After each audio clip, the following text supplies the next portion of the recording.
Hello friends, आप सब कैसे हो? आई होप आप अच्छे होंगे। आज हम आपके लिए NCERT polity class 10th and chapter 4th लेके आई हूँ। चैप्टर फर्स्ट, सेकंड, थर्ड मैंने चैनल की प्लेलिस्ट में अपलोड कर दिए हैं, आप जाके देख सकते हैं। चैप्टर 4th है हमारा जाति, धर्म और लैंगिक मसले, जेंडर, रीजनल एवं कास्ट के बारे में हम अपने चैप्टर में पढ़ेंगे, जो हमें इसके बारे में जानकारी देगा। सामाजिक असमान भेदभाव के 3 प्रमुख आधार हैं: जाति, धर्म और लैंगिक। ये हमारे भेदभाव के आधार हैं। लैंगिक मसले, राजनीतिक, निजी, सार्वजनिक विभाजन एवं राजनीतिक प्रतिनिधित्व। लिंग विभाजन सामाजिक विभाजन का एक स्वरूप है, जिसके अंतर्गत समाज पुरुष व महिलाओं के लिए असमान भूमिका निर्धारित करते हैं। श्रम का लैंगिक विभाजन अधिकांश परिवारों में देखते हैं। श्रम विभाजन का लैंगिक परिणाम समाज में महिलाओं की भूमिकाओं की को निर्णय करता है। धर्म, संप्रदाय और राजनीतिक। सांप्रदायिक धर्मनिरपेक्षता, जाति और राजनीतिक, जातिगत असमानता व जाति के अंदर राजनीतिक और राजनीतिक में जाति जाति के अंदर और जाति में राजनीतिक। पहले पुरुष राजनीतिक में भागीदारी की अनुमति। राजनीति में लैंगिक मुद्दे उठाए गए थे कि विश्व के विभिन्न भागों में महिलाओं ने संगठन बनाया और समान अधिकार के लिए आंदोलन किया। मतलब महिलाओं ने आवाज उठाई कि हमें भी अपना समान आंदोलन चाहिए। कट्टरपंथी महिलाओं ने व्यक्तिगत व पारिवारिक जीवन में समानताओं के उद्देश्य से आंदोलन किया, जिसे नारीवाद आंदोलन कहा जाता है।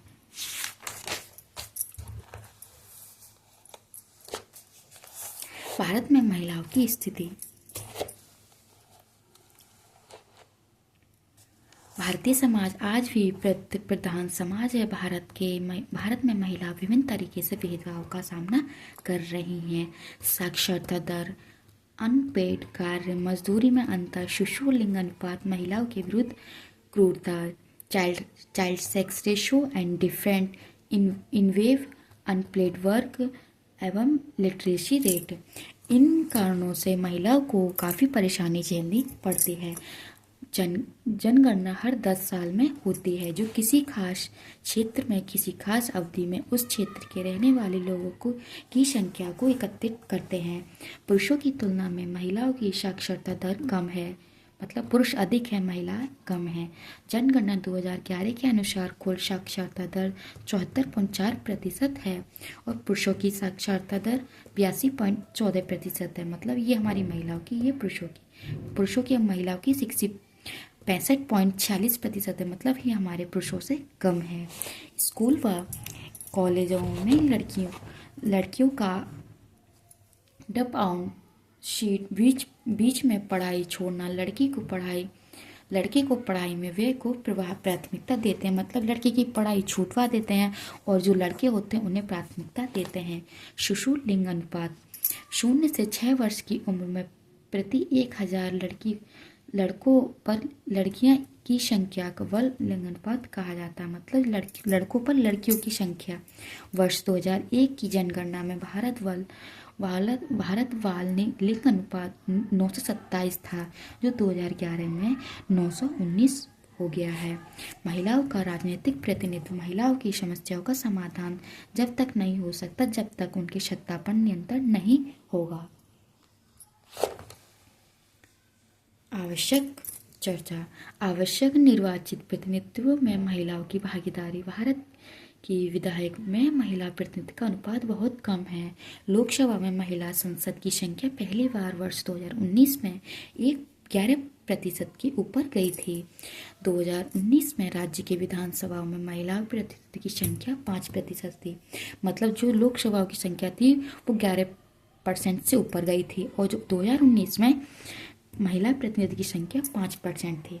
भारत में स्थानीय सरकार निकायों जैसे पंचायती व नगर पालिकाओं में महिलाओं के लिए 1/3 सीटें आरक्षित की हैं। मतलब महिलाओं के लिए ज़्यादा से ज़्यादा सीटें उपलब्ध कराई हैं ताकि महिला ज़्यादा अपना वोट दे। अन्य ग्रामीण व शहरी स्थानीय निकायों में 10 लाख से अधिक निर्वाचित महिला प्रतिनिधि की संख्या देखी गई है। महिला संगठन व कार्यकर्ताओं की मांग लोकसभा और राज्य विधानसभाओं में भी 1/3 सीटों महिलाओं के लिए आरक्षित की गई हैं। मतलब जो हमारे लोकसभा और विधानसभा है मंडल होते हैं उनमें भी 1/3 महिलाओं के लिए सीटें आरक्षित की गई हैं। उच्च सदन राज्यसभा ने 9 मार्च 2010 को महिला आरक्षण विधायिका डब्ल्यू वर्ड्सवी पारित किया, लेकिन निम्न सदन लोकसभा ने अभी तक बिल पास नहीं किया क्योंकि सभी राजनीतिक दल की इस पर कोई आम सहमति नहीं हुई है। मतलब अभी ये बिल पास नहीं हुआ है।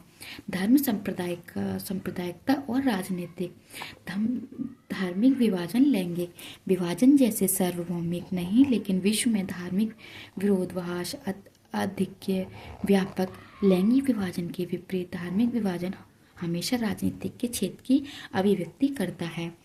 गांधी जी के अनुसार धर्म को राजनीतिक से अलग नहीं किया जा सकता। नैतिक मूल्य, ये हमारा नैतिक मूल्य कहता है, ये हमारे गांधी जी के बारे में बताता है। समूह मानवाधिकार समूह की मांग अल्पसंख्यकों की सुरक्षा के लिए विशेष प्रयास किया क्योंकि सांप्रदायिक दंगे में अधिकतर शिकार अल्पसंख्यकों समुदाय के लोग ही होते हैं। जो हमारे ST/SC वर्ग के होते हैं वही हमारे अल्पसंख्यक समुदाय में अधिकतर शिकार किए जाते हैं। विभिन्न धर्मों से लिए गए विचार, आदर्श व मूल्य राजनीतिक में महत्वपूर्ण भूमिका निभाते हैं। राजनीतिक कार्य तब तक गलत नहीं हो सकता जब तक वे प्रत्येक धर्म को समान रूप से देखते हैं। मतलब हम सभी धर्मों को समान रूप से मानेंगे तो हम किसी को भी गलत नहीं हो सकता। सांप्रदायिकता, जब एक विशेष समुदाय अन्य समुदाय की लागत पर अपने हित को बढ़ावा देने की कोशिश करते हैं तो संप्रदाय इस धारणा कर जन्म देती है कि विभिन्न धर्मों के लोग एक राष्ट्र के अंदर समान नागरिक बनकर नहीं रह रहे। मतलब हम अलग अलग धारणा रखेंगे तो हमारे नागरिक बनकर नहीं रह सकते, एक जगह नहीं रह सकते। राजनीतिक में सांप्रदायिकता के रूप, धार्मिक पूर्वाग्रह, धार्मिक समुदाय के विषय में बनी धारणा एक धर्म दूसरे धर्म से श्रेष्ठ मानने की मान्यता है। सांप्रदायिक सोच हमेशा अपने धार्मिक संप्रदाय का राजनीतिक प्रभुत्व स्थापित करने की कोशिश में रहती है। एक धर्म के अनुयायी को एक साथ राजनीतिक दायरे में लाने के लिए पवित्र चिन्ह, हमला, गुरुओं, भावनात्मक अपील आदि की प्रयोग किया जाता है। सांप्रदायिकता सबसे भद्दा रूप लेकर समाज के आधार, हिंसा, दंगे, नरसंहार को बढ़ावा देती है। एग्जाम्पल, विभाजन के समय भारत व पाकिस्तान में भयानक सांप्रदायिक दंगे हुए थे जो हमारा विभाजन हुआ था। धर्मनिरपेक्षता राज्य, एक ऐसा राज्य जिसका अपना कोई अधिकार धर्म नहीं हो। धर्मनिरपेक्षता राज्य सभी धर्मों को धार्मिक समानता और समान दर्जा प्रदान करता है। जाति और राजनीतिक, जाति की असमानताएं, अस्पष्टता, जातिवाद के पुराने विचार समाप्त करना होता है। जाति की असमानताएं, भारत के सामाजिक ढांचे, जाति व्यवस्था पर आधारित हमारे जाति असमानताएं होती हैं। अस्पृश्यता, जन्म जिसमें कुछ पिछड़े निम्न जाति के लोगों कुछ के छुआछूत के रूप में माना जाता है। मतलब जो अस्पृश्यता वाले होते हैं उन्हें छुआछूत जाति के माने जाते हैं। जातिवाद के पुराने विचार समाप्त करना, आर्थिक विकास, शहरीकरण, शिक्षा का विकास, व्यवसायिक शांतिकाल। भारत के संविधान ने किसी भी जाति आधारित भेदभाव को रोक लगा दी है। मतलब जो कोई जाति भेदभाव आधार करेगा उस पर रोक लगा दी जाएगी। राजनीतिक में जाति के नकारात्मक व सकारात्मक दोनों रूप हैं। नकारात्मक पहलू के बारे में बात करेंगे। उम्मीदवार का चयन करते समय पटरियों मतदाताओं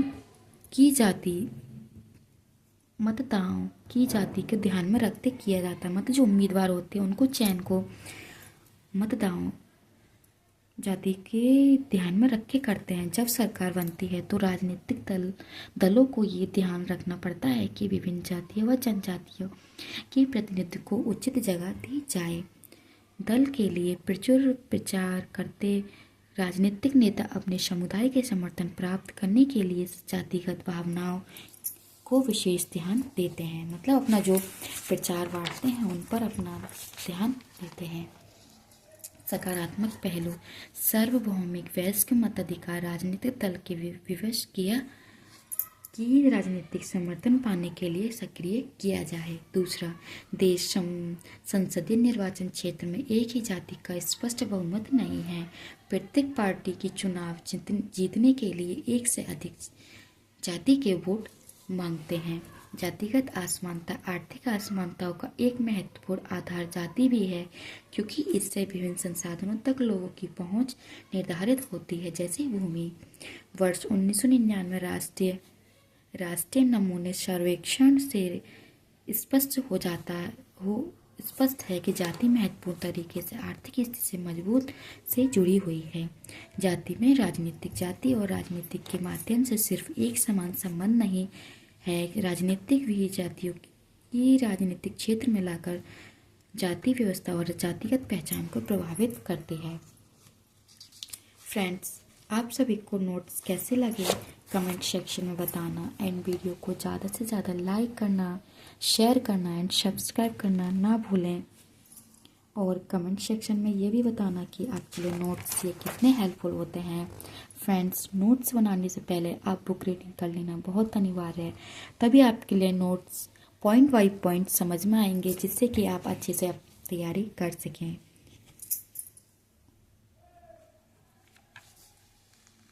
आपके लिए एक बार दिखा देती हूँ ताकि आप अच्छे से नोट्स बना सकें।